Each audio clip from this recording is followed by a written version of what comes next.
18वीं सदी के अंत में पेरिस एक ऐसा शहर था जहां अमीरी और गरीबी के बीच बहुत बड़ा फर्क था। राजा लुई की सरकार मुश्किलों में थी क्योंकि देश का कर्जा बढ़ता जा रहा था। लोग भूखमरी और गरीबी से तंग आ चुके थे। रोटी की कीमतें हर दिन आसमान छू रही थीं। और ये है वर्सेल्स का महल, शान और शौकत से भरा, लेकिन बाहर लोगों के पास खाने को कुछ नहीं है। ये पत्रिकाएं फैल रही हैं, आजादी, समानता, भाईचारा। लोग सुन रहे हैं, सोच रहे हैं। 1779 में यहां स्टेट्स जनरल बुलाई गई, जिसमें धर्मगुरु, कुलीन और आम लोग शामिल थे। और ये हैं तीसरी स्थिति के प्रतिनिधि, आवाज बुलंद, इंसाफ की मांग करने लगे। जब तीसरी स्थिति को बैठक से बाहर कर दिया गया तो उन्होंने टेनिस कोर्ट में कसम खाई कि हम एक नई संविधान बनाएंगे। 14 जुलाई 1789 पेरिस के गुस्साए लोगों ने बास्टिल किले पर धावा बोल दिया। यह घटना फ्रांसीसी क्रांति की शुरुआत थी और पूरे देश में विद्रोह फैल गया। गांव-गांव में गरीब देहाती लोग कुलीनों के महलों पर टूट पड़े। राष्ट्रीय सभा बनाई गई, जिसका मकसद था नए कानून बनाना और पुराने जुल्मी नियमों को खत्म करना। अगस्त 1779 में अधिकारों की घोषणा हुई, जिसमें कहा गया कि सभी को आजादी और बराबरी का हक है। राजा लुई ने आखिरकार बड़े मन ना होते हुए भी नया संविधान मान ही लिया।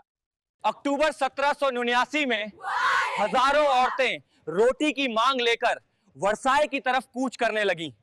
राजा लुई और रानी पेरिस से भागने लगे, लेकिन रास्ते में पकड़ लिए गए, फिर कैद कर दिए गए। जैकोबिन एक जोरदार क्रांतिकारी ग्रुप था। वे चाहते थे कि राजा हटे और देश में गणराज्य बने। गिलोटिन, यानी वो बड़ी धारदार मशीन, क्रांति की सबसे डरावनी सजा का निशान बन गई। जनवरी 1793 में राजा लुई को गिलोटिन पर चढ़ाया गया। सबकी आंखों के सामने फांसी दी गई। मैक्सिमिलियन रोबेस्पियर, जो क्रांति के सबसे उग्र नेताओं में से एक थे, उन्होंने एक आतंक के शासन की अगुवाई की। आतंक के दौर में सैकड़ों लोग पकड़ लिए गए और फांसी दे दी गई।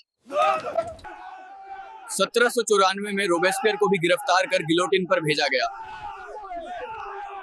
डायरेक्टरी नाम की नई सरकार तो बन गई, लेकिन शुरुआत से ही भ्रष्टाचार में फंस गई। इसी हंगामे के बीच एक युवा सेनापति सामने आए, नेपोलियन बोनापार्ट। नेपोलियन की सेना में सफलता ने उसे लोगों का हीरो बना दिया। 1804 में नेपोलियन ने खुद को सम्राट घोषित कर लिया। लोग पेरिस में झंडे लेकर जश्न मना रहे थे। यह तिरंगा झंडा बन गया है आजादी, समानता और भाईचारे का प्रतीक, क्योंकि यह उनकी नई सोच और उम्मीदों को दिखाता है। आज भी फ्रांसीसी क्रांति अधिकारों और न्याय की लड़ाई का प्रतीक है।